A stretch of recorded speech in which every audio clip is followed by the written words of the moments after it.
Oh no! That's pretty cool.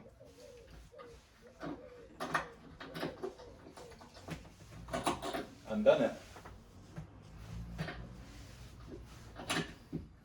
This looks like our worst audience ever. Anyway, thanks for coming, guys. I haven't started yet, man. I was joking. No joke. Cracked it for me. Hello. Welcome to the Concrete Cowboys podcast. Today we have with us the shittest audience there is. We got Jess, my brother, we got Joe, Matty's brother, looking at us like we're twats on their phones. Anyway, man. What's been going on this week, man? Don't throw me under like that. Seriously, what's been going on? First week single? Yeah, it was big. We obviously discussed the breakup last time. But like I said to you then, it was definitely the right decision. And this week proved it! Tell us about last night then. Last night, Dog. just ended up hooking up with an ex. Hooking her. You know, Your finger in a line and zero. Yeah, but it was just kind of like old friends catching up, turned into a little bit more. It's what it is. Anyway. Was it fun? It was good actually, yeah. Was she nice? What do you mean? Like, was she all nice During about the act? No, about like you being not back on the scene, but seeing her again? Was she happy to see you, or was she pissed off at you because you are a dog? No, she wasn't pissed off, but she did try to call me out, and I just brushed past it, kind of thing. Don't worry about that. But just like, so me saying to her, I saw her with this guy, and that's why I didn't message the first time around. Basically, we had bumped into each other a few months ago, and I wanted to go for like just a catch up anyway, because I wanted to be like, listen, the reason we broke up, that was on me. I wasn't in the right place, and then I kind of dragged you into it, and that was my fault. So I wanted to say that anyway. Bumped into her and was like, oh, we should go for a drink, and she was up for it. So that was all good. Messaged her the next day to like start a conversation. And then that afternoon I saw her just like sitting outside a cafe with some guy. So then I was like, okay, not a problem. Like, she's clearly doing her own thing. It wouldn't be fair for me to then like barrel in and be like this ex on the scene. If I was a guy, I wouldn't particularly like that. Was he ugly? No, he was very good looking. Was he bigger than you? I think so, yeah. So it's quite a bitter pill to swallow. Left it for ages, and then obviously broke up with my most recent girlfriend, and then messaged her saying, fuck it, how about that drink? I didn't say fuck it to her, I said fuck it in my head, and then started typing. You didn't start off with fuck it. No. Started off with hey, actually. And then, yeah, so I said all of that to her. I didn't want to be that type of guy. And she was like, yeah, you're here while I'm kind of seeing this other guy or whatever. But It is what it is. It's what it is. It was good fun. Yeah, it was good fun. It's a quick bounce back though, isn't it? Quick, and then, yeah, to see what else happens. I'm not, definitely not looking. But she's on your case a little bit today, yeah? No, she just said give me a message, and I said yeah, of course I will. So that's all good. Yeah. Yeah. What about you? 0. Why though? I'm not bothered by it. Really? I was so bored when I was on Tinder last time. I was so fucking bored. You get about two. Well, I do. I had to get about 2 sentences in, and I'm already bored. It's just, hey, how you doing? What do you do? Oh, that's funny. That's it. Is it all you? Yeah, they say nothing. I just say, hey, how you doing? That's funny. It's like the thought process of a psychopath. Oh, this is pretty shit actually. Yeah, next time, mate. No, the street's attacking me. Yeah, so I'm off Tinder, I'm off Hinge, I'm off Bumble, I'm off... So how can the girls find you, Toad? Y'all know where I am. I don't think they do.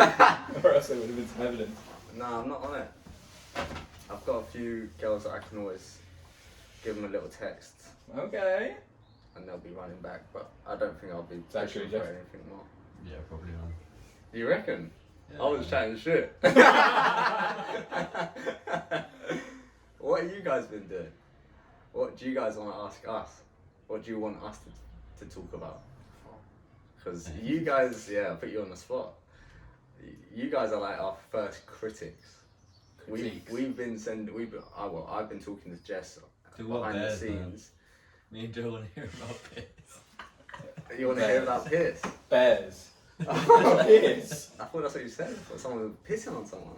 Oh no. Bears. We didn't do our research on bears, but we can tell a couple Oh, personal yeah. stories. Who remembers that bear advert when the fucking bear beats up the human that's fishing? What was and it that starts about? doing the Muhammad Ali shuffle. Yeah. It's about What- tuna. Oh, was it? Tuna, mate. John West. See, you know the advert. The bear got me. That's why. But yeah, we can talk about bears. I've seen a bear, mate. How many bears have you seen? Have we seen the same number of bears? Seen more than you, mate. Well, no, because I was there. So have we seen the same? Yeah, I think so. Yeah. Start off the story about when we went camping and we thought we was going to run into a bear, but we didn't, but we acted like we did. Oh yeah, and I've used that story so many times to try You and... used that for a job interview. Huh? You used that story for a job interview. Yeah, and I've used it with girls as well. Oh, mate, did Why you did I say use it for a job interview? they told you to tell a story and that's the best story you've ever had? Oh yeah, And the guy loved it. yeah. Didn't get the job though, so that's, No, you did. didn't love it that much. Didn't you? Did I? I think that was for Pulsar. Oh, you're right. I know everything about you. That's pretty weird. Yeah, I didn't even remember that. Yeah, the story about us pretending to be chased by bears. Where were we? Olympic National Park. Yeah. And we were in the camper van. Let's give a little bit of backstory. So we went on a road trip across. Oh, we haven't even been into that. Yeah. Yeah, we went on I think it was like a 7 or 8 week. Should we go back and say how you originally went on the road trip? Yeah. You didn't make the You cut. can fucking tell that story because that was just rude. I had to beg to go on that thing. I had to call up every person on the trip just to try and get on the trip. And you didn't stand up for me at all. No, that's bullshit. Fuck you. So what happened was, Zach and I for a long time were like saying, wouldn't it be amazing if we could... This podcast has just been about Zach. It really has, yeah. And do you know what's funny? I bumped into somebody the other day that was like, oh, Zach's doing this, and this. Man. We should all have a big catch up. And I was like, ah. We should literally get Zach on the podcast and have the most awkward conversation ever. And he has to listen to all the previous ones. Yeah. No, but this isn't bad mouthing Zach in any way. You're a dickhead. You're a dickhead. You're right. You come to me, mate. Zach. Zach, you're a good bloke. He's doing well as well, I think, as far as our friend was saying. So Zach and me had this idea in our head from like quite a young age that that's what we wanted to do when we turned 21, and it all kind of fell into place. I just finished uni. You were doing something, but were available at short notice. Yeah, I just let the people at work know. I said I'm going away for a few months, and I remember saying that to you. I was like, I don't care if I get fired or not. Do you remember? I said I'm just gonna do it, but And I think that's when I fell in love with you. Shit, it took you that long? Yeah. Fucking slut. But we kind of planned it in our heads. We had decided, yeah, West Coast would be amazing. Just like a couple of bits and pieces, but hadn't really followed through with it. And then it was coming to the end of uni. My uni friends were all there, and I was like, oh, it would be kind of cool if I could do something with them as well. You, Matt, Zach, Harry were back here, and I was like, okay, well, I'd love to do something with them, but neither seems to be going forward. Like, what should I do? So I said to the guys at uni, would anyone be on a road trip? At the same time, I said to the guys back home, let's start sorting out this road trip. And I don't know if you're involved No, I was at that not point. involved, Yeah. no. I'll Or tell, at any I'll point, tell really. you. I'll tell you. when Okay, I'm you done, come in when you. So then it started to get pushed forward with the guys back at home in London. The guys at uni with me in Leicester were all kind of slowly being like, oh yeah, doing this and this after uni. So it became more clear that they weren't going to be available for this trip. So I was like, okay, that's worked out perfectly. I've got my best friends, Zach, Matt and Harry. Mm-hmm. Just us four on the trip. What could be better? And then when did you come in? A long way off. Mate. Really? 'Cause Yeah, I can't remember. I came in like a month before you left. So we've made the plans already and everything. I remember I went to Brent Cross, right? And Matt Dunn's working in office, and I hadn't seen him for ages.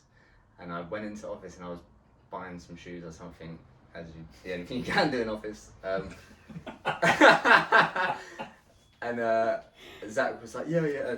Matt was like, oh yeah, I'm going to the West Coast with Matty and all these lot. And I was like, really? I thought Matty was going with all his uni friends. Did you say that to him as well? Yeah.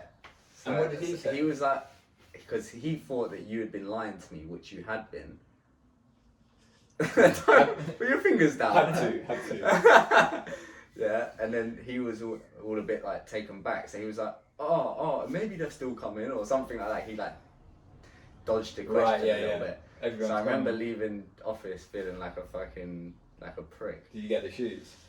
No, it's because otherwise they would have given him commission, so I didn't want to give him.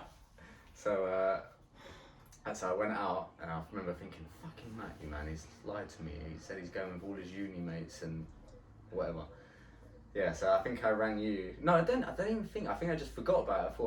I just thought, oh, right, Matty's going. Let him do his thing, sort of thing. And then I remember I was at work one day, and I remember this is like a month or maybe 2 months before you're due to go, but you've planned this for a year before, so you've known this for a long time before. And I only found out about it like 2 months before you was due to leave. Worked out quite well. So I remember I was on lunch break, and I just remember sitting at where I was at work, and I was like, what's going on? Are you going just doing this thing? And I remember saying, fuck it, man, I'm just going to come with you. And you were like, I've just got to run it past the boys. I don't think I sounded exactly like that. I've just got to run it past the boys. I'm like a dickhead, mate. Run it past Matt and Zach, yeah? Come on. That's literally what you did. I remember being like, I was taken back a little bit. I was like, oh. Do I want to even go on a road trip with this guy? Yeah, I was like, probably shouldn't even go because these guys don't even like me. But I was always friends with Matt and Zach and Yeah. who was the other one? Harry, I yeah. forgot he was even there. I But think he did as well. yeah. Where am I? What is it? Muscle Hill? Yeah, I remember you talking to everyone, and then you text me or something. You was like, oh, listen, I'm gonna be honest. I think they thought it was just gonna be us four. I don't know how it's gonna work as the thing, and with me coming. And I was like, come on, man, let's just ask them. If they're gonna do anything, let's just ask them. Putting you on the spot as well, because you were just like telling me not to come. And then you spoke to them, and it was all taking a long time. Like you was dodging some questions, they were dodging some questions in the group chat. Apparently, you sent me some screenshots, and then I said to you, and I said, listen, man, fuck this. I'm just gonna call them. Do you remember? Yeah. I can't remember who I got through to first, but I never had their numbers on my phone, and they didn't have like my number saved. Yeah, I think it might have been Zach first. I'll tell you why, because Yeah. I called him and I was like, Zach, it's Toby, and he was like, did one of your ones again. You're like, shit, is that No, Matt? I knew, like, fuck. So I'm just saying, listen, it's Toby. this America thing, and all of a sudden he's stuttering, he's like not knowing what to do. Yeah, what's going on with America? Like, is it alright if I come along? And he's just like, it should be alright. It's not really me that has a problem. I think it's best you speak to Matt Dan. He just put the thing straight at Matt Dan. And I knew with Zach I had to be really not pushy, but with Matt Dan I didn't give a fuck. Do you know what I mean? I just called Matt Dan. I was like, Matt, come on, man, I'm coming. You He was played like, it no. so tactically well. And he was just like, yeah, of course you can come. Sort of thing. I was like, oh, okay, I'll book my flights now then. He was like, yeah. So then I literally just booked my flight straight away. He says it as if like he was like, listen, from the start I said, why don't we bring Toby? Everyone else said no. Okay, so from my perspective, I was worried about like ruining the dynamic because I knew that Matt and Zach were both like quite fragile characters, quite fragile personalities in terms of bringing somebody else into the group, especially somebody like you who back then were very much like an alpha male, weren't you? Let me just sit up in my chair. No, back then. Now, definitely. Like getting old alpha male.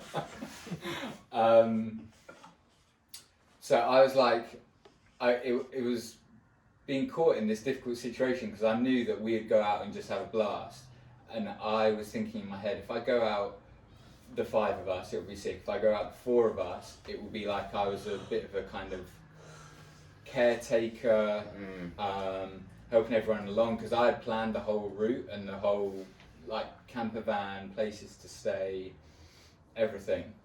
And then I knew you would come in, be your fucking OCD controlling self. Yeah, no, mate, don't do it like that, mate. Literally take the wheel.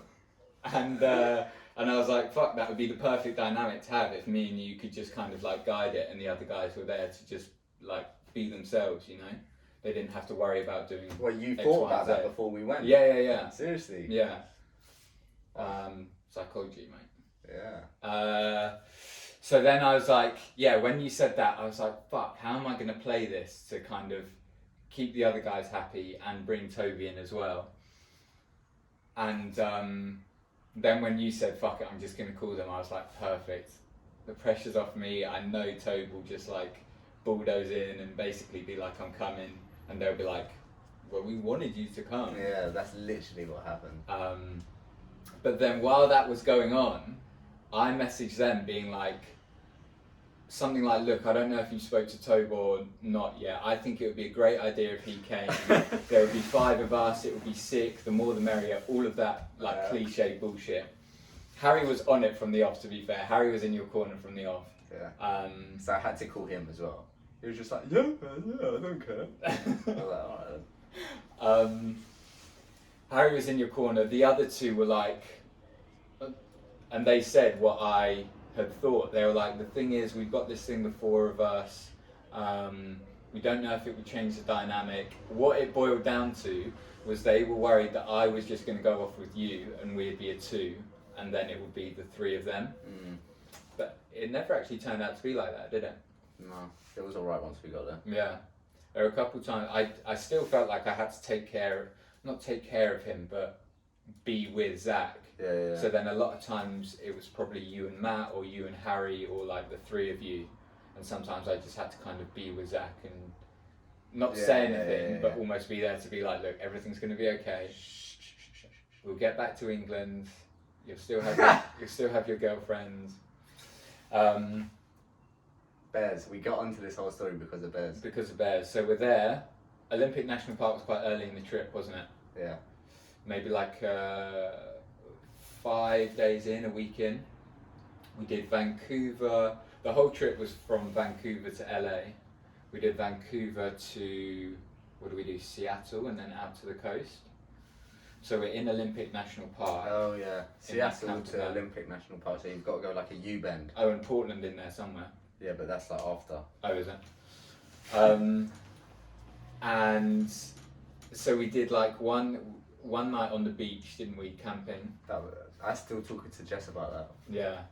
Maybe we should do a separate thing on that one. Yeah. So one night on the beach camping, then we went into the woods. I've got this completely wrong. It was in Yosemite. I think it was in Yosemite. What, when we got... Because we were driving to Vegas, weren't we? When we left that early in the morning. Yeah.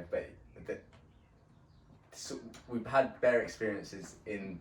Bear experiences.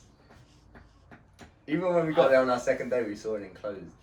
We did, yeah. Maybe we're thinking of two boy. different ones. I'm thinking of the one where we had to leave really early to get to Vegas. Yeah.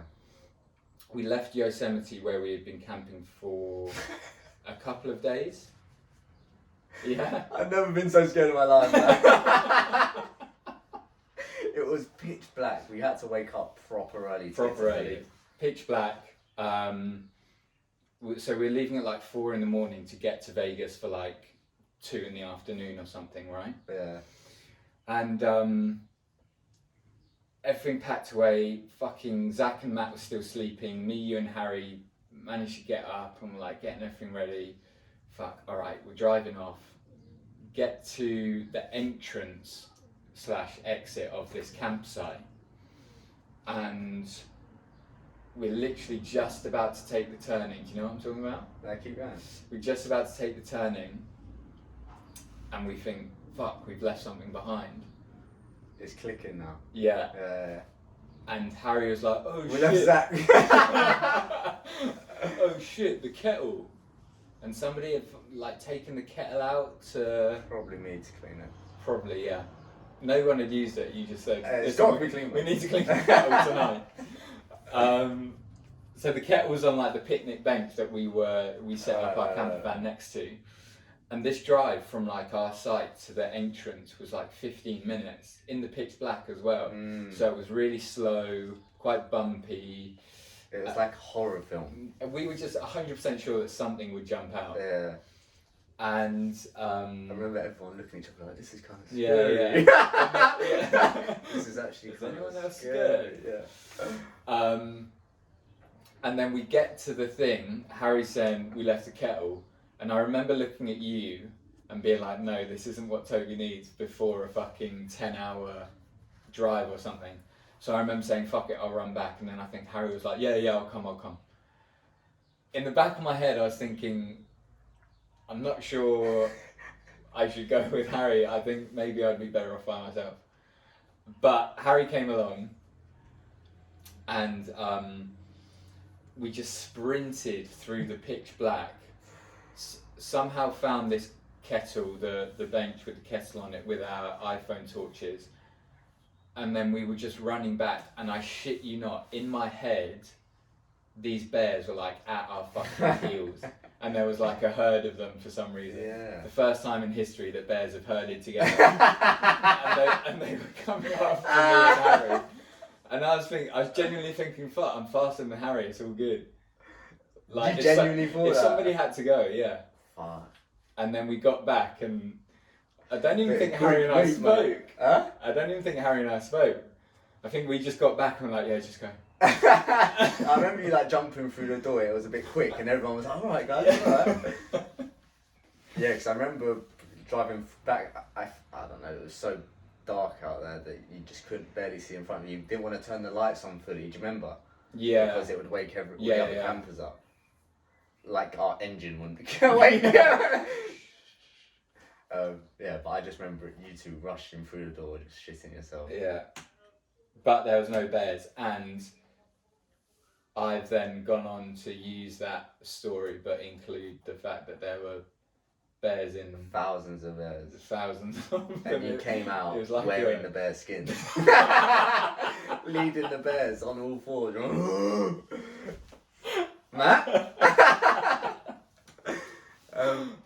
Yeah. But I talk to Jess about this every now and then, and he thinks we're fucking crazy for what we've done when we went to Olympic National Park and we slept in the middle of fucking nowhere, not on a campground. It was just like it was more in the wilderness. There wasn't anyone around us, and Jess said we were just fucking crazy for doing it, didn't you? Yeah, man, it's insane. We were definitely very naive. Yeah, thinking back on it, like now, I would need bear spray. What did we have? We had bear canisters for the food, right? Yeah, and that was it. And even then, they were like, get it, what was it, like 250 yards from the campsite? I think we took about 50 steps and just chucked it down. I was the one that did it. Yeah. Or did you do it as well? No, like I came with you, but yeah, Oh, we did I? went like 50 steps. And Oh, just, right, yeah. Yeah, that was so dumb. Yeah. Because I remember waking up in the morning, walking there again and being like, the tent's right there. That's not... I can see it. Like the bear would just see the food and not the tent. It would just be like, but yeah, we was right next to a stream as well. Yeah. And the people, when we went to book that campsite or whatever it was, they were like, "Oh, you'll see bears." Like there was a lot of bear sightings around where we're going and stuff. Yeah. And they must have just thought we were idiots because we were these English boys and we were saying, "So, what you got to do?" And they were like, "Have you got your bear canisters?" And we were like, "What's that?" I mean, we don't have any spray or anything. They was like, "No, you got to put your food in here." We just had no idea. Yeah. We would have been fucked. But I remember when we all slept in the tent and I just remember being so scared because when you're inside the tent and you're camping and you're so vulnerable. That's how, I remember just feeling like that. And do you remember the fire? Do you remember the fire came back on? And me and Matt stayed up maybe like an hour after you went to sleep. So I Zach never went to sleep. was lying there. Take me. I think Zach and Harry must have gone first, and then we were all sitting around the fire for a little bit. Then you eventually went in. Me and Matt had really like one of our classic deep chats about, listen, man, we're gonna make it. It's gonna be all of that stupidity, and then knocked the fire out, poured shit over it and whatever, and went to bed. And then it just kind of fucking like ignited during the night. Yeah, I remember. I think me and Matt had been speaking about like ghosts or something as well, yeah. and it just shit us up. And because we woke could hear everything you were saying because it's just a tent. Yeah. Like, the thing is, these guys don't even know. These guys are dickheads, man.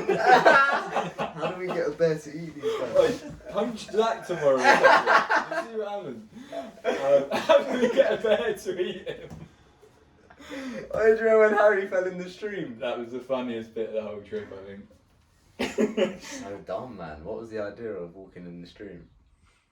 So I think we just got carried away with like the whole fucking stage that we were on. We were in this like, it was like we were in a fucking movie basically. This stream. Yeah, it was like a fairy tale. The perfect I campground. swear to like, God, a little Bambi came up and spoke to me.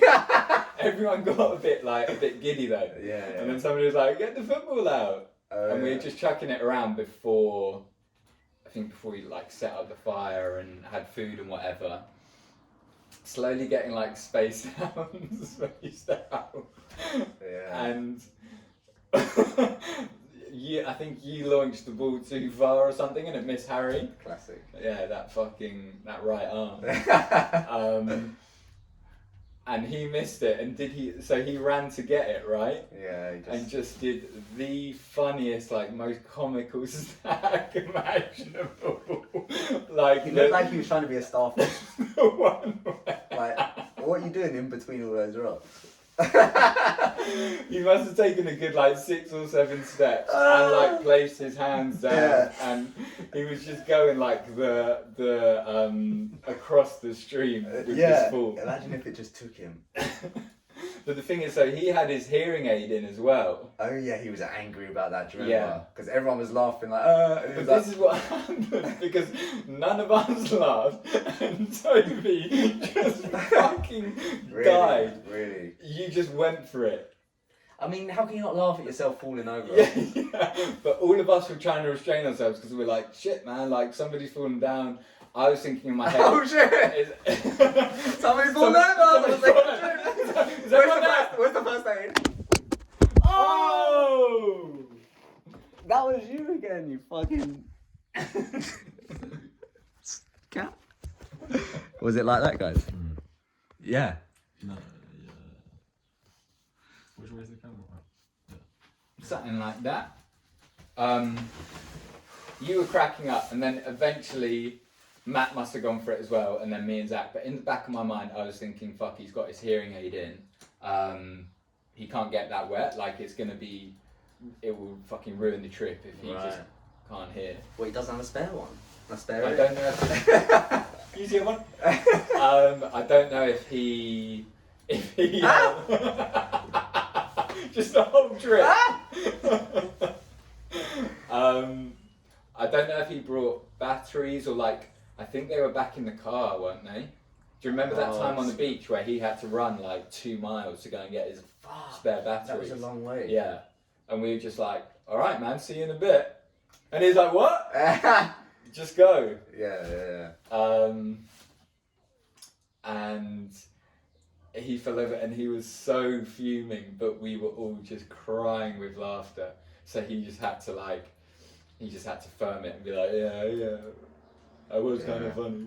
Yeah, can't hear nothing. And then he just, about 10 minutes later, he's just hanging all his wet clothes up across branches, like a shanty town.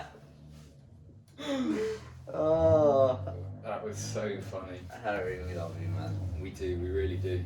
Will you see him again? Yeah, I'll see Harry again. Yeah? Make it happen. He was asking me about you a lot, remember? When? A few months ago, he was like, Really? What's Matty doing? No, this is when you first was like, oh, I can't bother, and you just dropped everyone. Classic. And then he was trying to get in contact with you, and I think he was just like, do you know what, this is done now. Yeah, he messaged me a couple of times. Obviously, I feel bad for it now, but he messaged me a couple of times, and it was on me because I was the one that was in like such a shit place, and I had no idea what I wanted to do. Blah blah blah. And the relationship with Harry, and if I see him again, I'll say this to him, or just send him this episode maybe.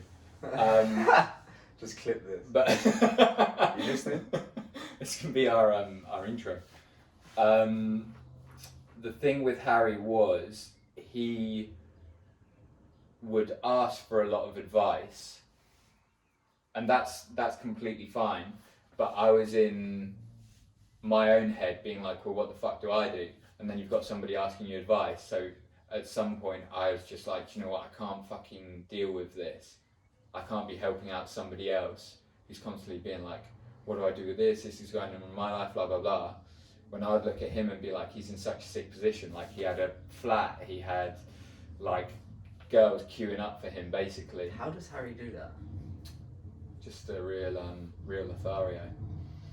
He had more than enough money. He had a really good job. He then had like jobs in the summer and things like that. And I was fucking, what was I doing? Thinking about whether to go back to uni again. So I was like, fuck, I just can't handle this. Yeah, because he was just kept on keeping on. Yeah, and I was just like, I kind of selfishly need to just focus on myself. Yeah, that's pretty selfish, man. That is pretty selfish. But it's happened now, so. Probably apologise for that, man. Okay, well, No, I'm only joking. I'll do it in person. I'm joking. He should just stop asking so many questions, really. Because did he ever help you? Well, this is the thing that I thought. I always kind of gave him advice, and he'd be like, "Oh, yeah. So what's going on with you?" And I'd say something. He'd be like, "Yeah, cool, man, cool." And it's like, have you really taken that in? That's what I felt like, anyway. Maybe it's off the mark, but it's just how it is, isn't it? Nah, I'm sure if you two have met up again, it'll be completely fine. Yeah. But you just got to build bridges again. Would you meet up with Matt and Zach again? I would, but it's just like, I'm just not really too bothered, you know. Yeah. I know we're never going to be best friends, so Yeah.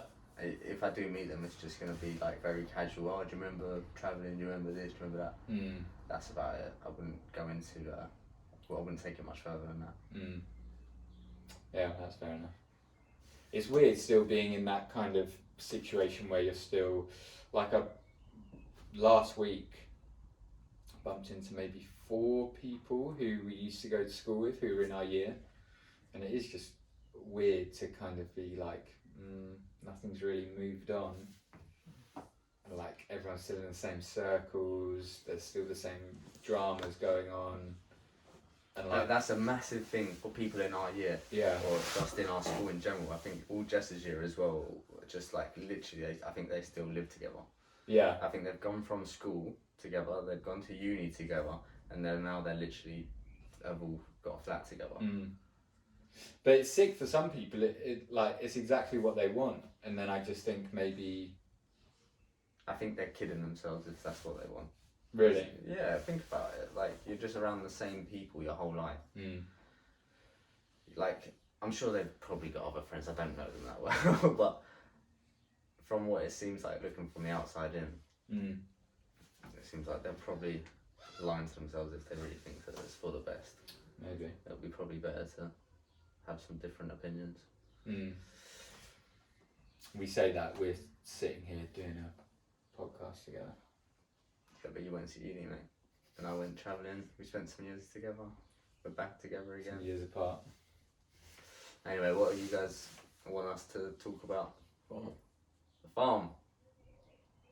Or you want the story that I told earlier? Yeah, play it back. Alright. A little backstory, again, to add some context.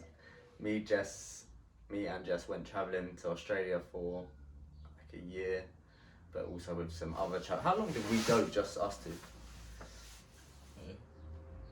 How long did we go travelling, just us two? Like a year and a half? 2 years. 2 years.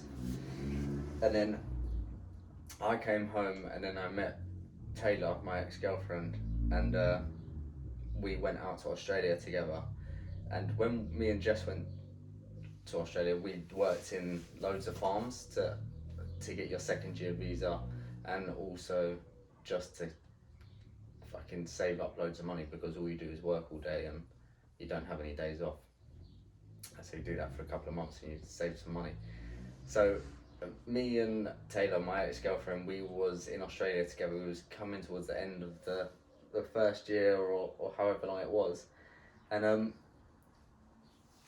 we didn't have any money. She couldn't find any jobs, and I was saying, all right, let's go to another farm and we can save some money if we crack down for 3 months or 2 months, however long you want to do. It's gonna be shit. I let her know, like, it's probably gonna be quite tough for you. You're gonna be just cooking. I'm gonna be out there, because that was our jobs in this farm. I was doing all the tractor work and the farm work around the place, and she was just doing all the cooking and cleaning in the house. That's pretty good, isn't it? What did she say though when you brought this up and were like, I think this is a good idea? Yeah, so first of all, she was a little bit against it, and then money was getting really tight, and then I was like, I don't know what we're gonna do, because we're at the point now where we're probably just gonna have to go home because we don't have any more money. My sort of way of twisting her arm was like, if we do this, we can have some money, we can go do some bit more travelling. It's like with a kid when you're like, if you be good, yeah, you can have an ice cream later. Yeah, I probably manipulated her. Didn't I? Was there like a honeymoon phase when you first got out there, or did you just crack on with work? Just cracked on with work. Like first day. No, there was a honeymoon period for about 2 weeks or something. Right. And then in Melbourne. Yeah, and then we stayed in Melbourne. I got a job doing labouring and construction work all around the place, and she couldn't find a job. What the kind of things was she trying to find? We were walking around the whole of Melbourne with her CV going. Really? I said, like, go into that shop. She would go in and say, hey, have you got anything going? And we went around the whole of fucking Melbourne to try and find her a job, and nobody got back to her. That's mad. Pretty funny. What was on the CV? I'm sure everything. But anyway, we finally found her a job, but it took like a month or two for her to get a job. So she was just sitting in this room all day while I'm working. She had the worst time, and I'll show you. So I'm just working all day, like hard as well. Jess knows, because when we was doing labouring, I was working. What time do you start work? 7, and then you finish at 4. But 3. But you've got to travel to and from there, don't you? Which could take however long. So you're leaving early, you're getting back kind of late. So she's at home literally all day by herself. I get home about 5 o'clock every day, 4 or 5 o'clock. And she's just been sitting there all day doing nothing. So terrible. She did eventually find a job which she didn't really like, and it was only a couple of days a week. So it was pretty bad for her. But anyway, so we're coming towards the end of the thing, the end of the trip, and we're saying, right, we need some money, let's get this job. And we're in Adelaide at this point. And this farm work that got back to us that said they're going to pay us $27 an hour, or however much it was, for fucking loads of work. Like for me, it's just working every day, no days off, for 3 months or however long it takes to get the planting done. But how were you alright with that? How did you look at that and we just... Because I think if I would do that, if I was to be out there and somebody would say, we'll pay you this, but you have to work every day, day in, day out, I would probably be like, what, not even one day off? Not in like a lazy way, but... Yeah, it sounds pretty lazy. In like a, this is slightly criminal way. Listen. No, you listen. Me and Jess will back me on this. There's something quite fun about it. Is there? And there's something really simplistic about Okay. staying somewhere, Yeah. having one singular focus Yeah. for 3 months and not worrying about anything else and saving up fucking loads of money. We was earning $1,600 a week every week. I know that doesn't sound like loads, but for travellers, What that's was like that in about pounds? £1,000 Right. or more Mm. at this point. 'Cause I That's know a that hell of a changed. lot of money. For a week, and we were working 12 weeks out, just straight out, Yeah. like, and that's what we was doing something all the time. There was something to it where you could just, it's a grind, and there was something to that. Me and Jess were just like, at first, Jess was like, you didn't really like it. He was like, fuck this, and then we sort of got into the swing of things, and we were like, especially me, I don't know completely about Jess, but I was just like, yeah, I'm actually kind of enjoying this. Really? It's like a bit sadistic. A little bit, yeah. Is that the right word? Yeah. Yeah. Because you're just putting yourself through shit and it's hard work. My back's still fucked up from So that work. it wasn't like I know what's at the end. Like you hadn't been like, oh, but at the end of this 3 months of hard work, we get to go to Bali and chill out. It was literally you liked the work itself. No, you always had that in mind. Like Right. that you would reward yourself at the end of those 3 months or 2 months, however long Yeah. you've done, and you'd say, fuck, let's smash this out so we can go smash this travelling out. And that's what that was our drive. Yeah, And that that was makes the sense. only reason why we did it, because if it was just, oh yeah, and then we'll go back to the coast again, we would have just spunked all our money and it wouldn't have seemed worth it. But after every time we done it, we went away. Went to Thailand and whatever. Did loads of things. But Sorry, yeah, carry on. where was I?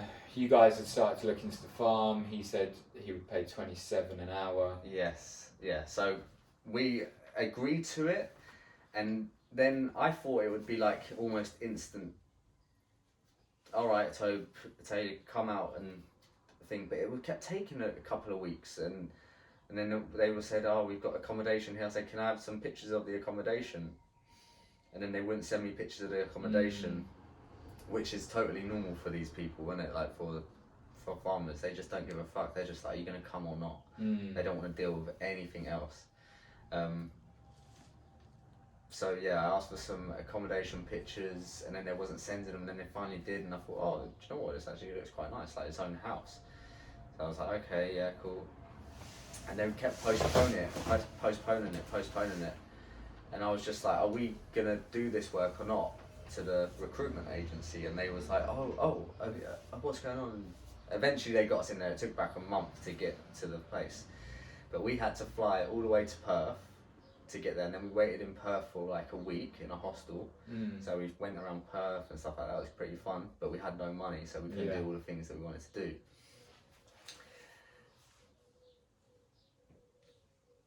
Someone comes to pick us up, and this person that comes to pick us up is the ex-wife of the farmer who owns the farm. Mm-hmm. And straight away, she's a bit weird. Right. In what way? She's like she's probably about 55 years old, a bit older. Very ugly. Right. Yeah, very ugly. Unfortunate looking. Okay? In a conventional sense. Yes. So, she's a bit off. She's clearly got a lot of money.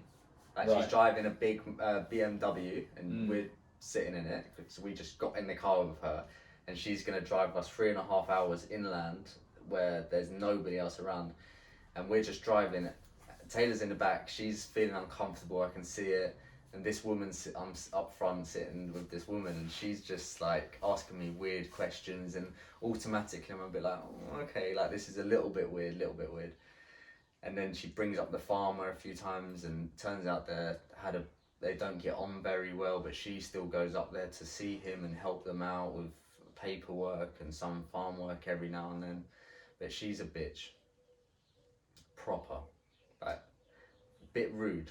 Right. Yeah, like sometimes you'll just be talking and she'll just talk over you. Oh, okay. And you're just like, you just got in the thing and so you're sort of going, okay.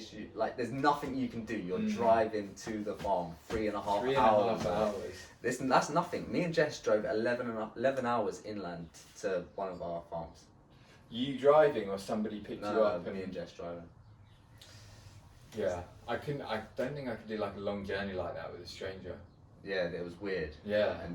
And it was like, the funniest thing, me and my girlfriend were in hysterics. It was so fucking weird, yeah? We stop off at a big shopping mall. And she's like, alright guys, we need to get you guys some farm phones. And they're just like shitty phones, like, you know those £5 phones that you get? Like burner. Yeah. And she gets them all, sets them all up and we're standing in the shopping mall and we're standing up opposite the shop and she's in the shop and she gets these two phones, yeah, and she like puts them both together and she starts walking towards us and she walks outside of the shop, yeah. There's hundreds of people in this shopping centre, yeah, and people are just going boom boom like it's like like you know what, in Brent Cross or Westfields and shit, yeah, like there's loads of people. She doesn't care. Yeah, she's got these phones and she just walks straight into the crowd. Misses everyone like a movie, yeah? Like you know when cars are like going screeching all behind her and shit. Literally people with trolleys were just like, oh shit. And she just was like locked onto us and she's like walked out. She did not look either way. Me and Tay were just in tears. We were both looking at each other like, did that just happen? What the fuck? It was like another thing that was just weird. So anyway, we get to the farm. It's night by this time, pitch black, and she drives us to like our little house. It's like 8 o'clock at night, 9 o'clock, and we haven't eaten anything. And we were sort of like, she puts us in here. She said, "Okay, this is your bed. This is where you'll be sleeping. This is your TV. We can get you all set up. This is your kitchen."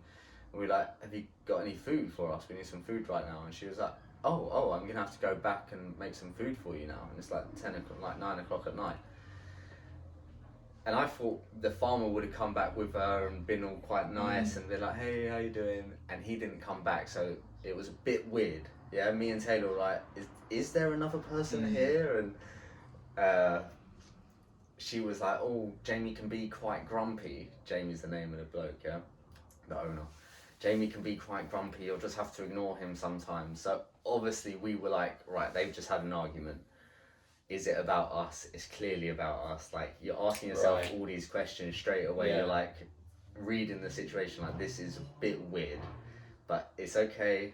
Let's get the night past us and we'll get it done. Have our first night there. Fucking didn't sleep a wink.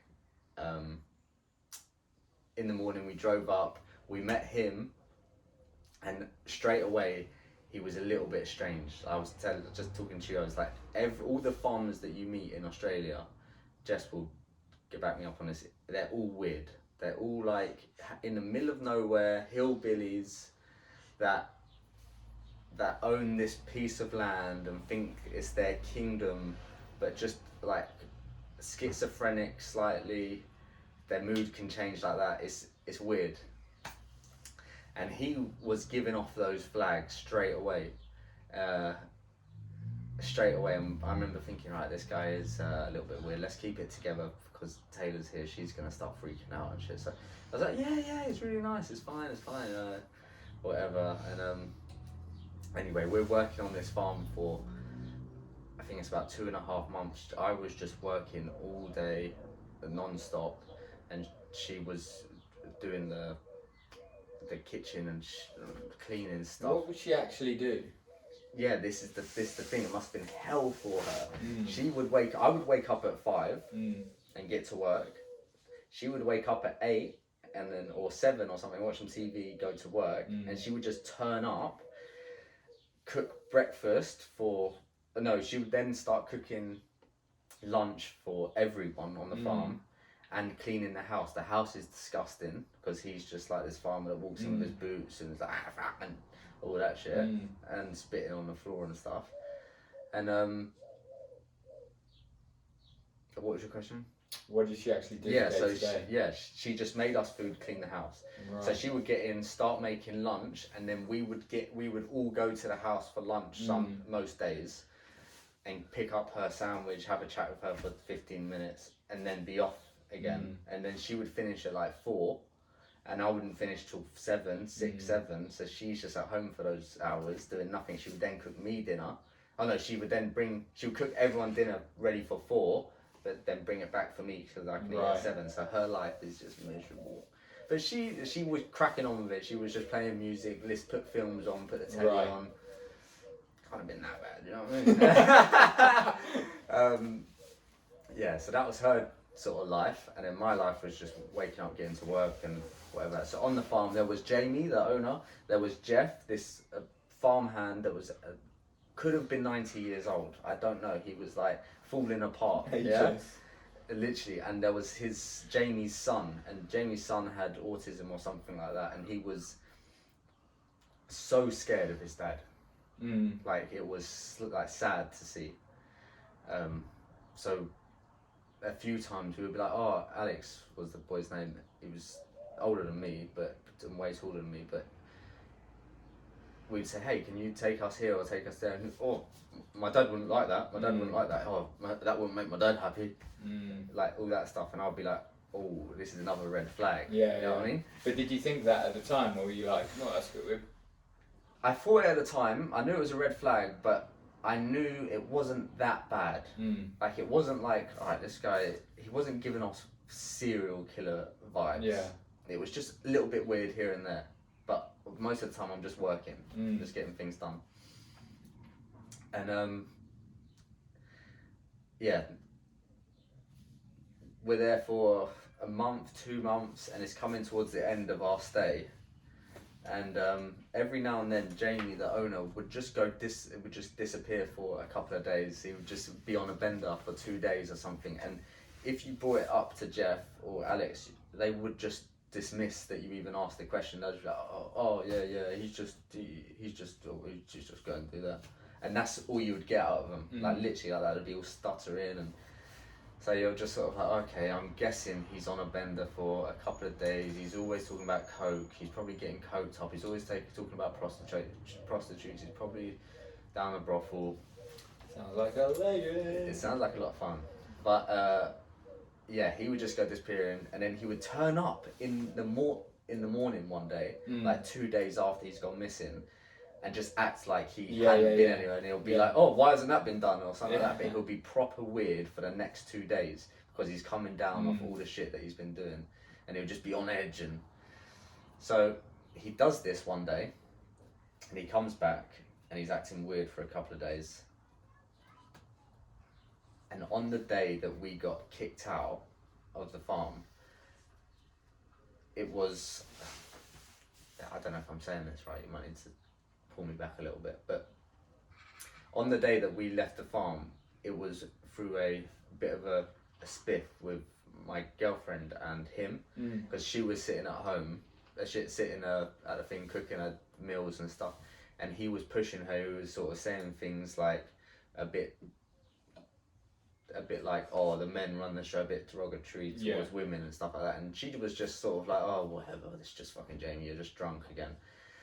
But during this time, nobody ever voiced that Alex had a disability.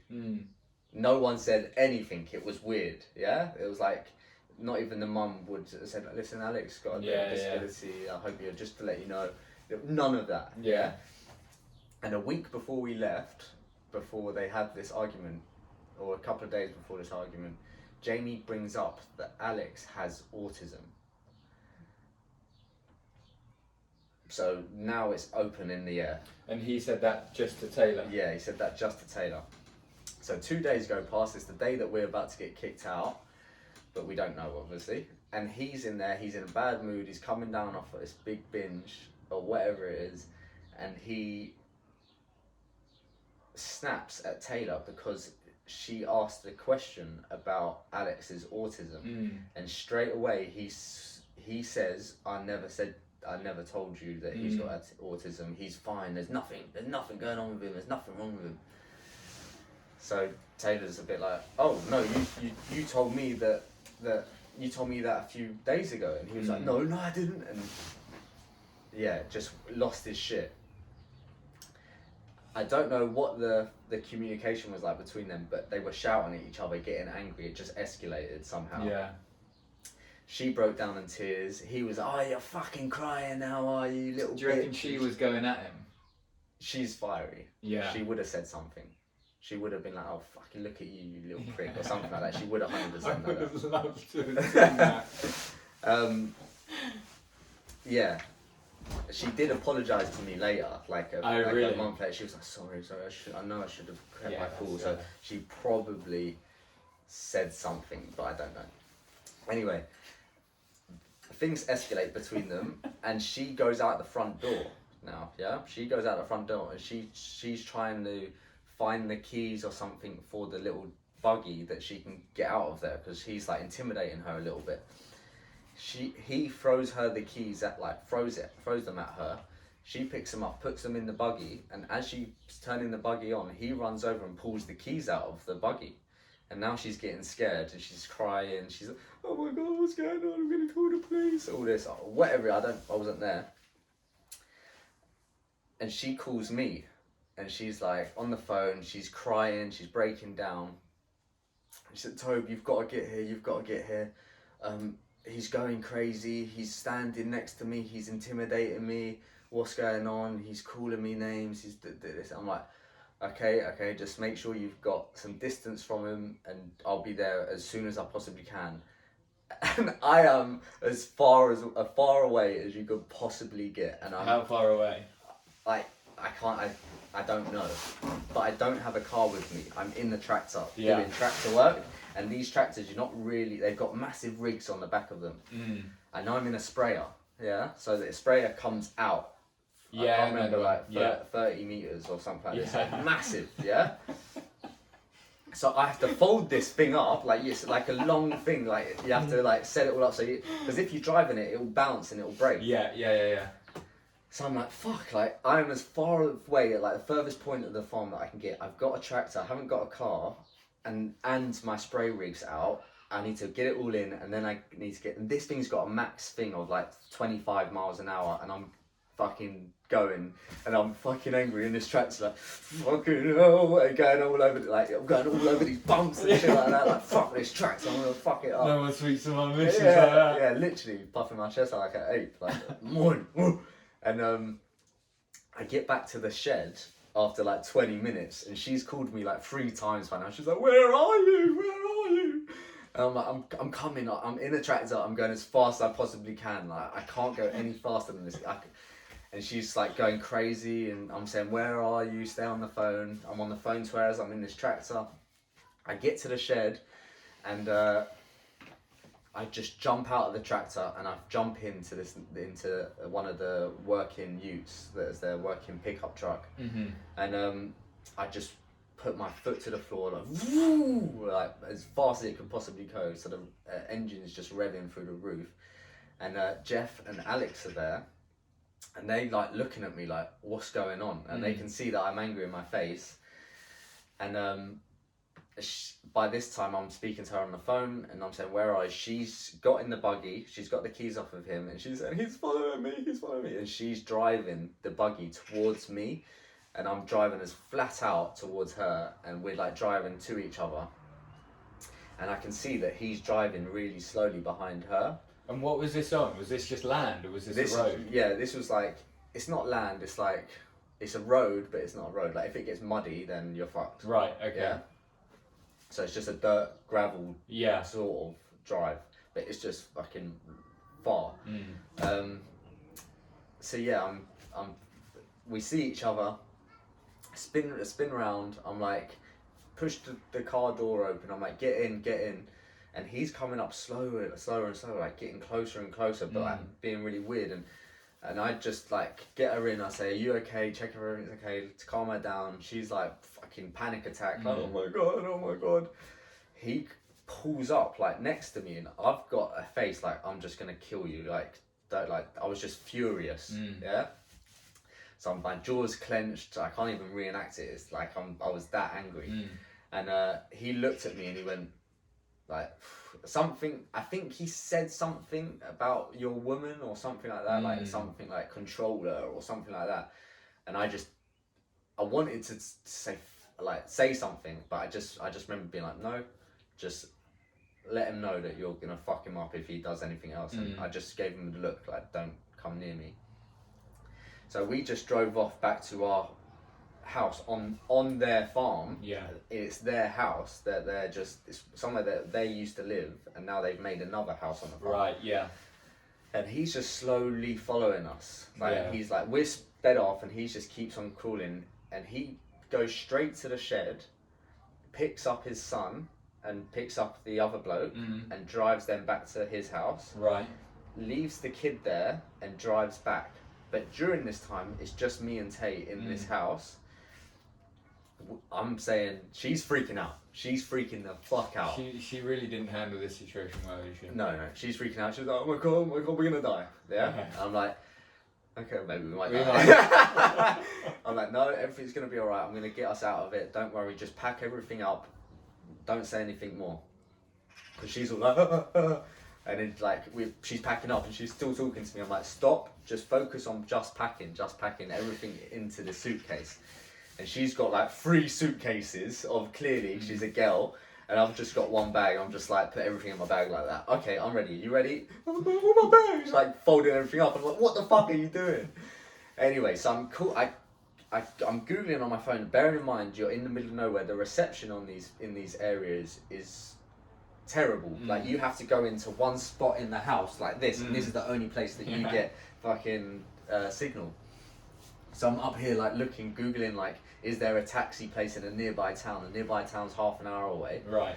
So I'm Googling it and there's no taxis. Okay, let me call a pub, maybe they'll know. So I Googled a pub. I called a pub and I was like, hey mate, listen, we're 2 backpackers, we're on a farm, we're on this guy's farm. He was like, oh, okay.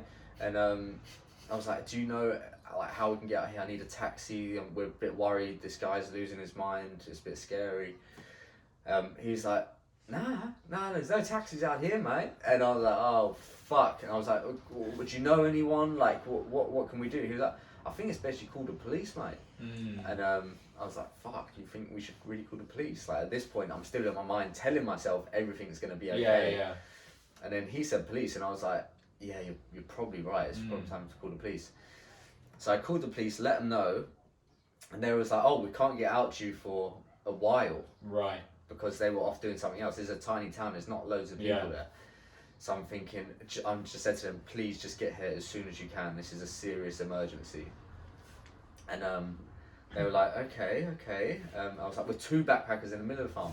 Anyway, we'll call you nearer when we're dispatched or something like this, right? Like they've got to fucking change their clothes or something. And they're so they tell me they're going to be ages. Remember, there's an ex-wife here, and she was a little bit weird.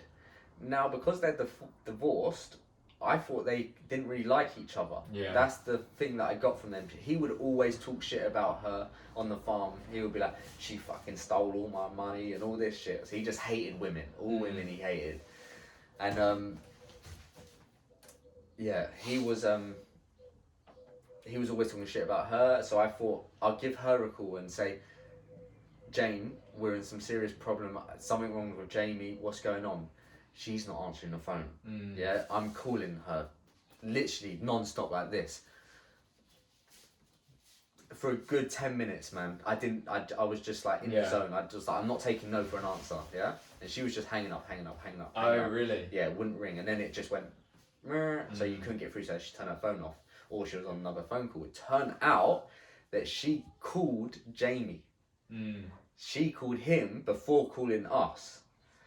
So automatically I'm getting a bit worried. Yeah. It's like, okay, like these two know what they're doing now. Yeah.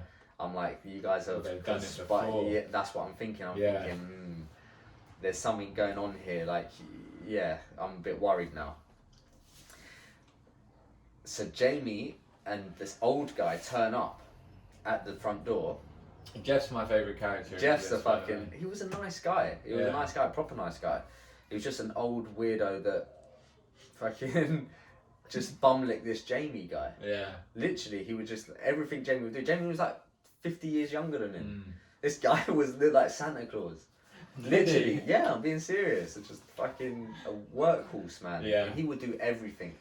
Everything. You'd ask him, Jeff, how'd you do this? I fucking don't know. You wouldn't understand a word he said. He was like, fucking...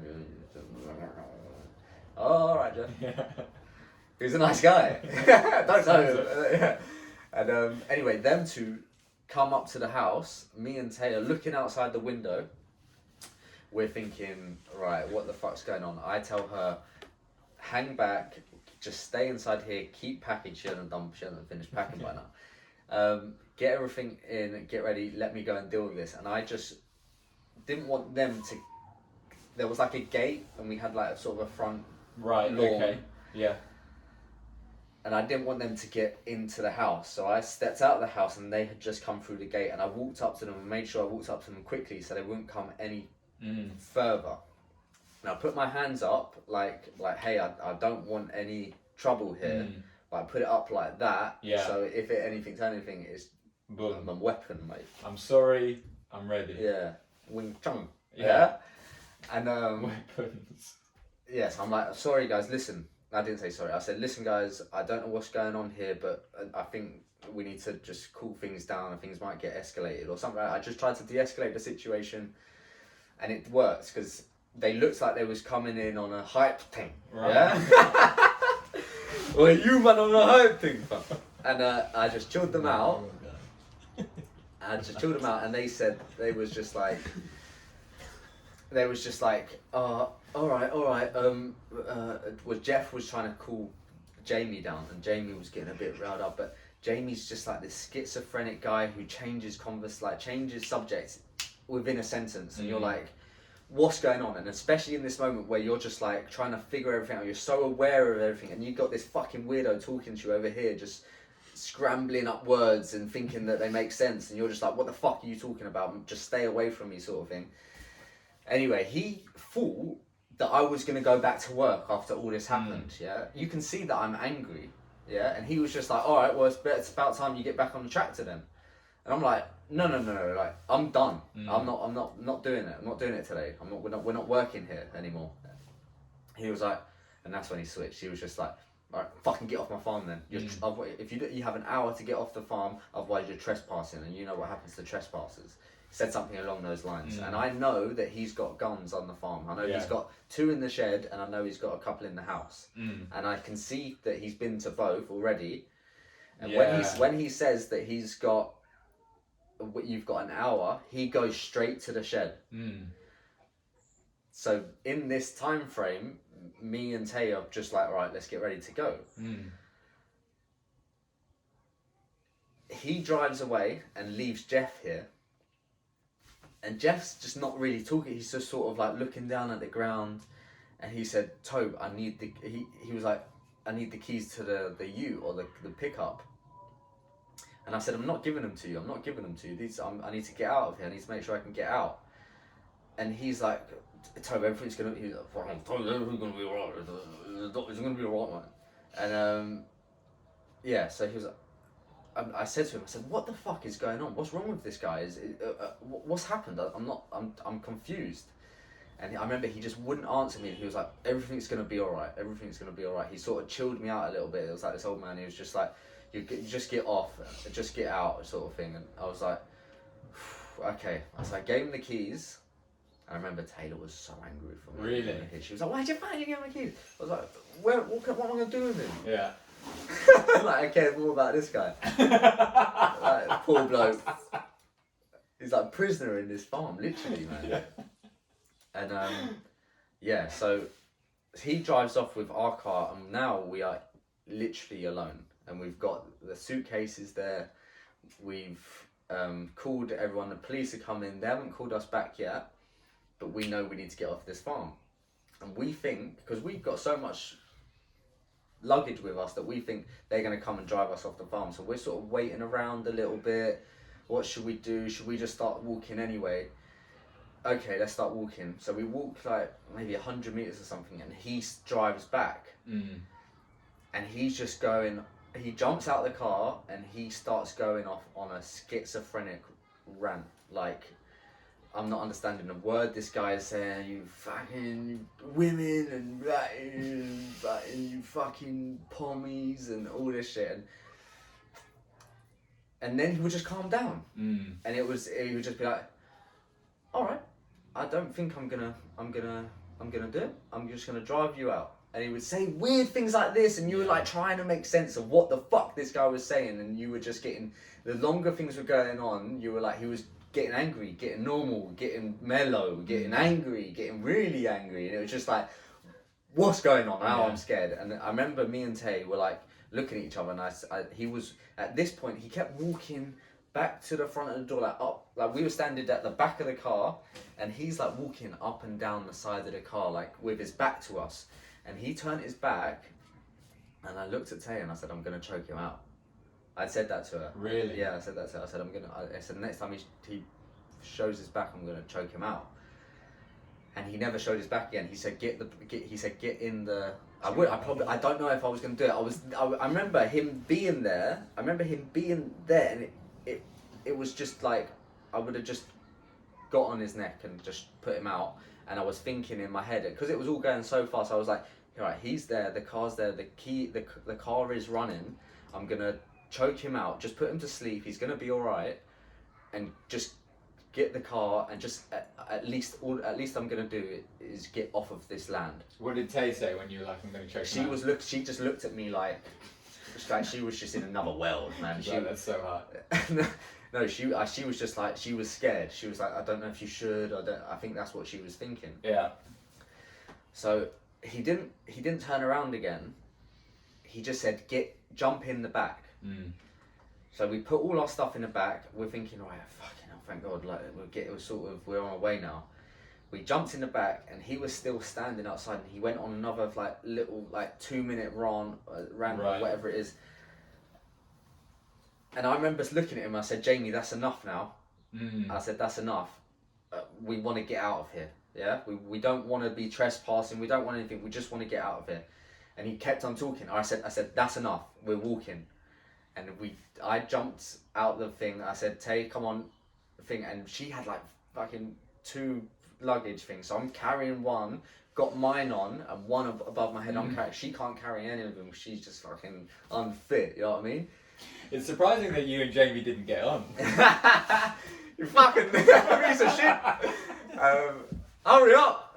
Fucking yeah, but I'm in this position. I jump out the thing. I've got everything on my back. I'm like, "Let's just walk." And then he sort of walks up to us and he says, "You know what? I think I'm gonna drop you." Yeah, I am gonna drop it, because if I don't, lawyers are gonna say it, just like random shit, man, random fucking shit, constantly. But good bloke, because he's dropping. All round good bloke. So we jumped back in this thing, and I've got in. Taylor's just getting in, and he's just put his foot to the floor, and it's like boom. We're in a pickup truck, or a ute as the Australians call it. It's all open, yeah. And he's just put the foot down and it's gone boom. And bearing in mind, like, it's all dirt tracks, so it's bumpy and stuff. And, like, it's fast. Like, don't get me wrong, but it was a Raptor. I don't know if you've ever. Do you know what? Do you know those big Ford Raptors? Like, they're fast. Yeah. He was driving around. He did 180 in them one night, and I had never been so scared. I'm in the back of it, not in the outside. I'm in the back of it. He's drunk, and this is another story for another time. But anyway, he's just like, yeah, it was kind of sick. He's put his foot to the floor. We're in the back. It's all open. Taylor's hanging onto the luggage. I'm like hanging onto the side. Taylor looks like she's about to like die. Bless her. The fear in her eye was like. Man, it was just sad. It was proper sad, but like it wasn't that dangerous, you know, because like you're in the back, you're crouched down. It's like if you stand up and you go over a bump, it's dangerous. Right. But right now, it's how fast was he going? Do you reckon? As fast as you could. It was just a flat. It was just flat. Right. It was a straight road that he had to take us on. He just stepped on it and just went straight on it. So I don't know how fast it went. 100 maybe. I don't know. Yeah. Yeah, so we're going down this thing and she's just shitting herself. And bearing in mind, he's killed a snake about 2 hours earlier, and this dead snake is running, like, not running around, it's like just sitting in the corner and is on Taylor's side. And James like, there's a dead snake over there. I was like, alright, it's going to be alright. And at one point I thought it was going to be a man and pick it up and move it, and I was so scared. I was like, yeah, it'll be fine just over there if you don't look at it. But anyway, a long story for not much going on, but we get to the end of the road and it's the beginning of the road, end of their farm. He stops the car. He's just like, get out. I throw all the luggage out, make sure Taylor gets out in case he speeds off while we're getting out or something. And as I get out, he gets out as well. And he's calm at this point. He's like pulling his belts up, like tightening his belt. Right. And he says, Tobe, do you want to solve this like men? And I'm 26, 25 years old at this point. He's 60. He's in his 60s. He's an old man. Like you could hurt him. He could be a like some sort of sensei. Yeah. Australian sensei. No, I don't think they exist out there. Oh, okay. But he was compromised. He had a bad hip, bad leg. He was fucked. And he had the cheek to say, like, do you want to finish this like men? And I looked at him and I said, you don't want to do that. Yeah. And I can imagine you scanning him like a Terminator. Not worth it. Yeah, and I just remember just like shaking my head like, you don't want to do that. And then him just shouting, and I just sort of blocked him out. I was just make sure Taylor was okay, grabbed all of my luggage and just started walking on this road. As soon as we got onto the main road, he turned back, and then we called the police. The police said they were on their way. And the police just acted like it was nothing. They were just like, oh, well, are you okay? Oh, that's okay then. I was like, no, I think we need to get out of this little town. And they were like, no, we'll put you up in this place for the night. And it was like a man's working couple, like the miners' working quarters. Right. And we were like, even on this place, we were like, what the fuck is this? Like, we're scared.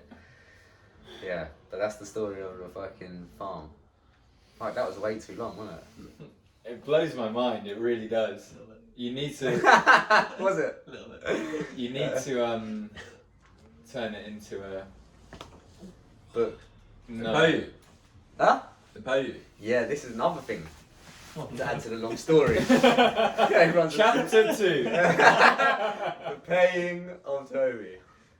They never paid us because we was due to be paid. They owed These me. guys are sick, man. They owed me like $7,000 or something like this. It was like a month's pay or something, and they owed Taylor like $4,000. And they was just like, we're not gonna pay you, sort of thing. I'm not gonna pay you. And then we went through like we had no money still. Do you know what I mean? Like we only had a little bit, and we was in these fucking backpackers hostels and stuff, and we were like worried we was gonna get paid. anyway, we eventually did get some of the money, not all of it, and it was just stress. We didn't get it for like a month after, 2 months after. I had to call the recruitment agency. I acted like I was like a boss to the recruitment agency. I said, "Listen, guys, if you want any other backpackers to work for you, I'll make sure they'll never work for you again, and I'll make sure your company is renowned for what you've done to us guys if you don't pay us and stuff like this." So eventually they paid us some of the money, and it was enough to buy us a holiday to Bali for a couple of weeks before we went home. But so easily could have went another way. And I think if I made the decision to either jump on this guy's back or fight both of them, I don't think it would have ended well. He was saying stuff like he was going to do something, right? In a roundabout way, it was like in cryptic language because he was. should have choked him up. Yeah, I was thinking that, but then if I did choke him out, Jeff was in another car. Do you know what I mean? And he would have chased after me. Sharpshooter. Yeah. Jeff's fucking 90 years old, man. What are you gonna do? Jeff was good with guns, man.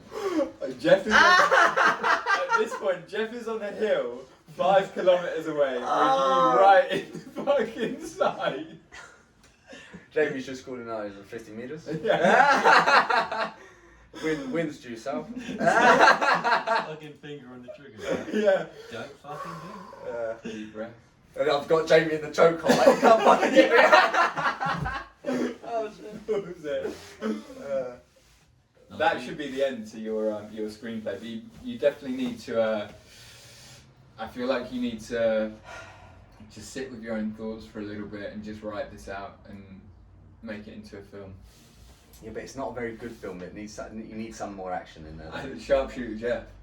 Yeah, do you reckon? Play on that story a little bit. Sharpshooter Jeff. That's the name of it, Sharpshooter. I still can't believe you fucking went through that whole thing. But you were saying so afterwards. You guys were just like, fucking hell, that was a bit weird. Yeah, we got the coach back to Perth the next day, and we was yeah, literally, man. We was like watching our backs as we was waiting for the coach and stuff like that. It was a bit like on edge. Really? Yeah, because this is another thing that I'm missing. That he kept on saying like, I know people around here. Like I can get you guys lost, and like then we'd change the conversation, and it'll be like, did he just say that? Yeah. And it's just slips like it in. it's weird, man. And so we were always like, we was for that day before we got the coach. It was like 12 o'clock till the coach came. Right. So we were like waiting around in this one cafe for literally 6 hours, and we were just like looking out the window, eyeing up anyone that's coming in. We was just like over paranoid looking back on it, but it was scary. But we got back to Perth. We put our stuff in the hostel. We went out to celebrate life. yeah, we went to go get some Japanese food or something, and we were still shaken up a little bit. We were still shaken up. It was And still how was like, it? Were you like not really talking to each other? Yeah, or? and at first we were a bit like, just like, I think I need to. Just like silence for like 10 minutes, and then Taylor's just like, should have choked him out, mate. You're an embarrassment, mate. My ex would have choked him out. Yeah, sorry, but go on. Yeah, so Japanese. it was a bit awkward. It felt a bit like we was a bit shaky and stuff still. We were a bit like, did that really just happen? And then we just started laughing about it a little bit, and we were just eating this food, and we were just like, I'm just happy to be alive right now. It's a bit over the top, but it was funny. Yeah. And it was just like, as soon as we was eating that food never tasted so good. Yeah. I had a few beers. I was like, I need to get some sleep, man. Yeah. It was proper. It was a good feeling. I felt like life started again. Yeah. And like a week later, you're like, I need that hit again. I was like, I need to go work in this farm again. I love the grind, man.